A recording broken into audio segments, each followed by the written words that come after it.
Hello, hello, hello. Ni wakati mwingine tena hapa. Hii ni episode ya pili Mama hongera, Gaudensia hongera sana. Nadhani wanaotufuatilia huyu mama unamkumbuka, saizi amekuwa kwenye muonekano mwingine. Hongera sana mama. Tumepata mtoto wa kike hapa. Kwa kweli tunamshukuru Mungu. Sisi kama timu, sisi kama wakunga, kazi maalum tumeweza kufanya, mama anaweza kupata mtoto wake wa kike hapa. Ana kilo 3. Ndio. Mama hongera sana. Mungu ametusaidia. Amekuepusha. Si ndivyo? Na mambo hatari katika uzazi. Lakini kama ilivyo kawaida tuko hapa kwa ajili ya kumpatia mtoto chanjo. Sawa?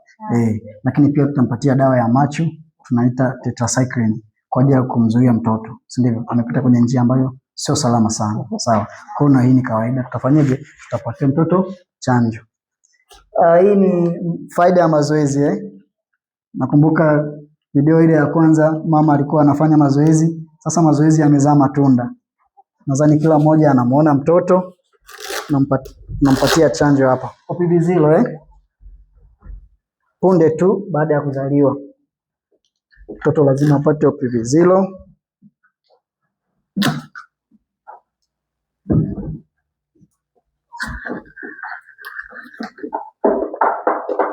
Au sio mzee?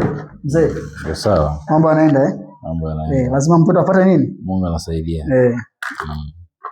Naambia jamani, kina mama wanajifungua bila uchungu, amwamini. Mama, ulisikia uchungu au kama ulisikia sana?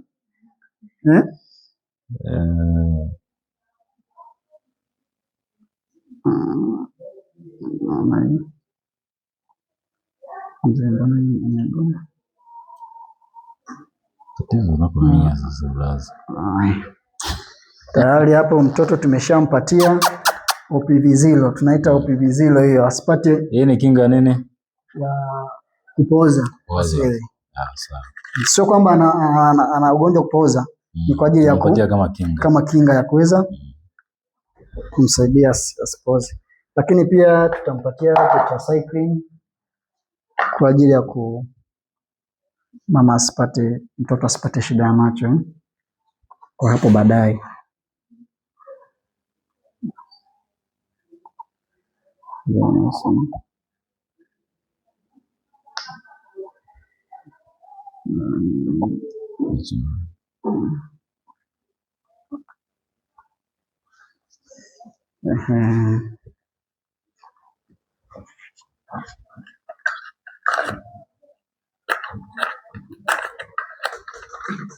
Kwa mimi nachukua nafasi hii pamoja na mwenzangu hapa, tunajaribu kuelimisha wamama umuhimu wa kujifungulia kituo cha afya, hizo zahanati, hospitali.